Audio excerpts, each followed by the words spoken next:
There's only one thing I know about in life. I know some things happen by chance, and I know things happen because we make them happen. Barry Allen was once haunted by his past, but when he became the Flash, he left the ghosts behind. He found love, a family, and for the first time ever, friends. Barry thought yesterday was finally behind him, but somebody wouldn't let him escape it. When Barry came for me to help, I turned him away. I'm not the hero of this story. I'm a man who's been corrupted by his own unbearable pain. I'm a man who's had too much blood on his hands to be called good. I'm a man who had nothing to live for, until the day I met the Flash. With the upcoming release of Warner Bros.' The Flash, a revisiting of the Flashpoint comic series, which this movie is heavily inspired by, seemed appropriate. Flashpoint is considered by many the defining run for the Flash and is always among the first runs listed when the character is mentioned. The scale and thrilling personal and universal consequences of the story are not the only things that cement it as the go-to Flash comic run. Flashpoint also perfectly lays out the character's abilities, his interpersonal relationships, the way he interacts with the world, and his struggle versus the Reverse Flash. Everything that is Barry Allen, the Flash, his story, and the thematic through line of his character are exemplified within Flashpoint. Self-sacrifice and letting go of one's past and trauma is never an easy thing, and is the core struggle within Barry Allen, far more so than any conflict in opposition to a villain or cataclysm. No matter how fast he runs, his past and his shortcomings always catch up with him. Flashpoint was a 5-issue arc running from May through August of 2011, written by Jeff Johns, and was the last major post-crisis arc before the New 52 in September of 2011. Despite this run being heralded as some of the best Flash ever written, it is among the last arcs released before the decline of the comic industry at both DC and Marvel. The former juggernaut that was DC Comics has paled and faded in the 12 years since Flashpoint released. The best was also the last. This video will primarily consist of a recap of the comic storyline, but will not go out of its way to attempt to predict the changes from the source material in the film. Once The Flash releases, a more accurate compare and contrast will be possible and likely forthcoming. The death of Nora Allen. A single moment can shape the future. One event can be as impactful upon the face of the earth as it is upon the life of a young boy. As much as heroes revile against any forced necessity of trading lives, sometimes a life traded is not only the lesser evil, but facilitates the greatest good. One such life traded and defining moment was the death of Nora Allen. The seemingly ordinary woman's murder was tragic, and she was mourned by many. Still, none knew how impactful her death would be. If it were not for the young loss of his mother, Barry Allen would not have pursued a career in forensics to find her killer, nor would he have been in the exact right spot, in the exact right moment, with the exact right mixture of chemicals necessary to birth the Speed Force into the world with him as its conduit. If all these dominoes had not been put into place beginning with her death, the Flash would never have been born. Through Nora's murder and the obsession to save her it created within Barry, the world and countless lives were saved on numerous occasions. However, is such a trade worth it? Is the loss of a single life, especially a life so cruelly and violently taken, a sacrifice worth the creation of the Flash? It is this very question that Barry struggles with through his arc, warring his own needs and desires against the good of the world. It's fascinating to see what the impact of one small death or life can have upon the shape of the future. The cracks and ripples that come from such a tragic, yet seemingly ordinary, event. Barry Allen. Suddenly and seemingly without warning, on a random and unimportant date, Barry Allen awoke, having fallen asleep at his desk, in an alternate reality. Though the world around him seemed unchanged upon a cursory glance, it did not take long for the reality of the situation to become apparent. Not only was Nora Allen miraculously alive in this timeline, but it was her birthday, the date not so unimportant as Barry had first supposed. Questions swirled within Barry, questioning on how such a thing could possibly have occurred, but the exultation at a soon reunion with his mother drowned out any concerns or questions. Even the obvious drawbacks to this change in reality, such as the loss of his powers and the loss of his marriage to Iris, were not enough to initially sway him from the joy he felt. Batman. Unknown to Barry at this point, the Batman, defender of Gotham, was no longer Bruce Wayne, but was instead his father, Thomas. In this warped version of reality, it was Bruce and not Thomas who had died in that alley on that fateful night. The loss of a parent is a dreadful thing and drove both Barry and Bruce to accomplish much and to fight so hard. However, the loss of a child is far more brutal and crafts something far more terrible. This Batman was a fearful amalgamation of everything that Bruce stood for and what his enemies saw him as. Thomas was a broken and beaten man, hollowed out by the loss of his son and the ensuing insanity of his wife. Thomas was not only an arbiter of justice, but an executor of vengeance. No amount of blood spilled was too much if it facilitated the accomplishment of his goals, and the altruism and honorable goals that fueled Bruce were far from the self-motivated and self-destructive desires of Thomas. He had no interest nor inclination to defend the world or fight for its survival. This Batman did not struggle against the criminal underworld to purify and save Gotham. He fought for his own ends and his own revenge. This horrifying monster was created because Nora Allen survived. How many dead and broken people were left in the wake of Thomas's rampage? Were their fates worth the price of Nora's life? The end of the world.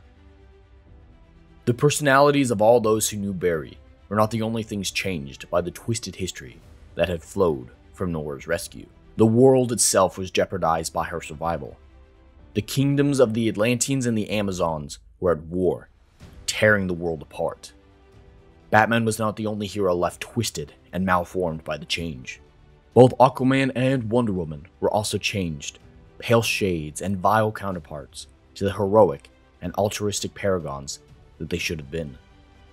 Only Cyborg was left to defend the planet, unceasingly endeavoring to form a version of the Justice League to help defend the world of mankind against the warring mythological empires. Even with all his efforts, Cyborg was not enough to unify a team of metahumans. Without the support of Batman, this reality's metahumans believed that there was no hope nor point in standing against the oncoming doom. The return of the Flash. As Barry discovered more and more about this new world, a sinking realization took root deep within him. This world was broken and on the brink of disaster. Only by giving up his mother for a second time could he save the world and fix this farcical reality. Upon the discovery that the Batman existed within this reality as well, Barry sought him out, endeavoring to find a solution where he must not sacrifice his mother again. However, this was not the Batman that Barry knew, and only the revelation that Bruce was alive in the original history was enough to convince Thomas to fight for his world and fight for the Flash. Pieces of the puzzle seemingly began to slip into place as Barry discovered the costume of the Reverse Flash within his ring, suspecting that the Reverse Flash was the one responsible for the tampering of the timeline. With the confrontation with his arch-nemesis and a coming war between ancient species fast approaching, Barry had no choice but to recreate the circumstances of the Flash experiment, which originally gave him his powers.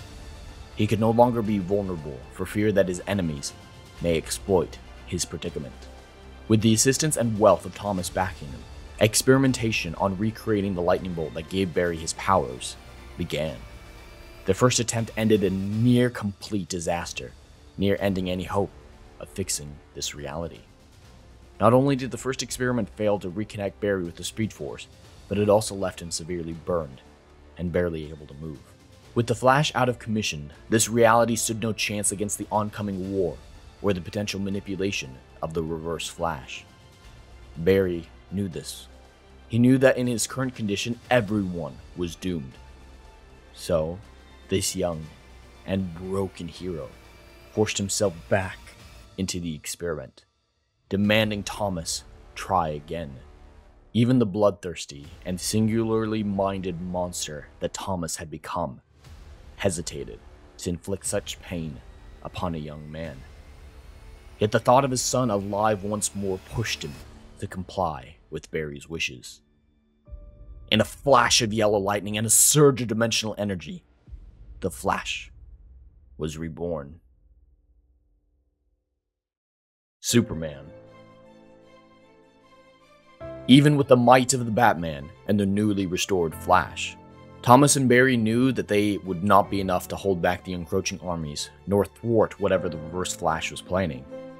Recruiting Cyborg, this reality's Justice League began to take shape. However, no Justice League was complete, and no team without fear defeat without the might of Superman. With the aid of Cyborg, Barry and Thomas discovered that Superman's ship had crashed in Metropolis rather than Smallville many years ago, and anything discovered within the crash was taken to a secret military facility. Together, Batman, Cyborg, and Flash infiltrated the secret facility to save Superman. What greeted them was far worse than they could have guessed. The malnourished and mistreated Clark, a lab rat and nothing more, who had never felt the love of the Kents and never basked in the light of our yellow sun, greeted these heroes. Perhaps he would not be the powerful ally that they had all hoped, but upon his freedom, any qualms they had about his usefulness were dispelled, as Superman assaulted his captors and fled, flying away to claim his freedom. As noble a cause as this rescue was, it did not, at first glance, help these heroes accomplish their goals, leaving them disheartened and disillusioned with the tasks set before them. A new team. Without the might of Superman, other heroes were necessary to fill out the team and give the heroes the best chance of victory against Aquaman, Wonder Woman, and the Reverse Flash. Using Cyborg's connections, this new team recruited Captain Thunder, Enchantress, and Elemental Woman.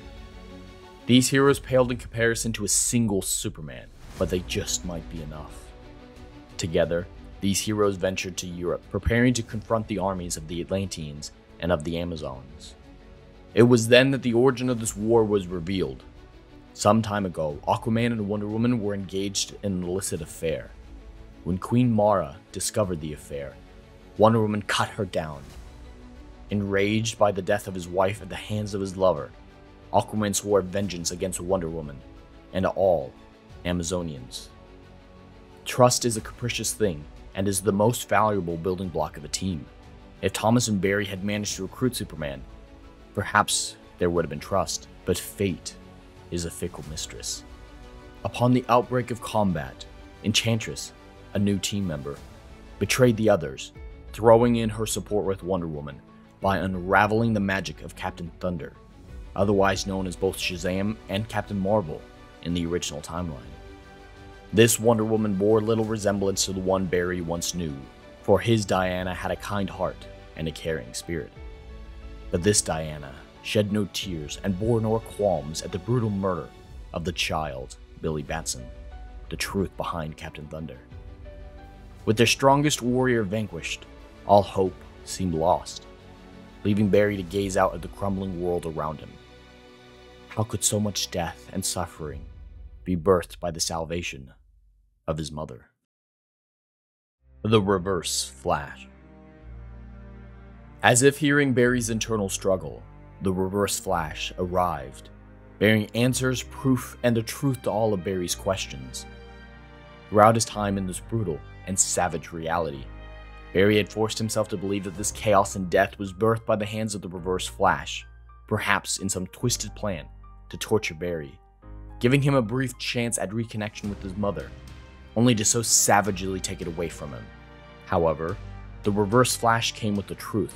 It was Barry, not the Reverse Flash, who went back in time to save his mother, preventing her murder, and it was that single act that had rippled out through history and altered the timeline. Unable to bear the weight of this revelation, Barry repressed it, focusing all his rage and perceived futility into utterly destroying the Reverse Flash. Despite his best efforts, Barry was overrun, the Reverse Flash gaining the upper hand. As is his wont, the Reverse Flash took his moment of victory and basked in it, reveling in Barry's defeat. Whilst engaged in his cocky monologue, Batman snuck up behind him, and ran him through with a sword. The Reverse Flash was dead, leaving just Barry with the truth of his mistakes. Game over. When all hope seemed lost, the heroes unable to stave off the utter destruction incurred by the Atlanteans and Amazons' war, a savior arrived. Despite his life of torture and torment, Superman chose the life of a hero once more, swooping in to decimate the forces of both the Atlanteans and the Amazons. With their defeat soon imminent, the Atlanteans set off a doomsday device, beginning the utter annihilation of the entire planet. Knowing that nothing could survive the ensuing blast except for Barry fleeing into the safety of the past, Batman, now also mortally wounded, gave Barry a letter for Bruce, pushing him to fix everything.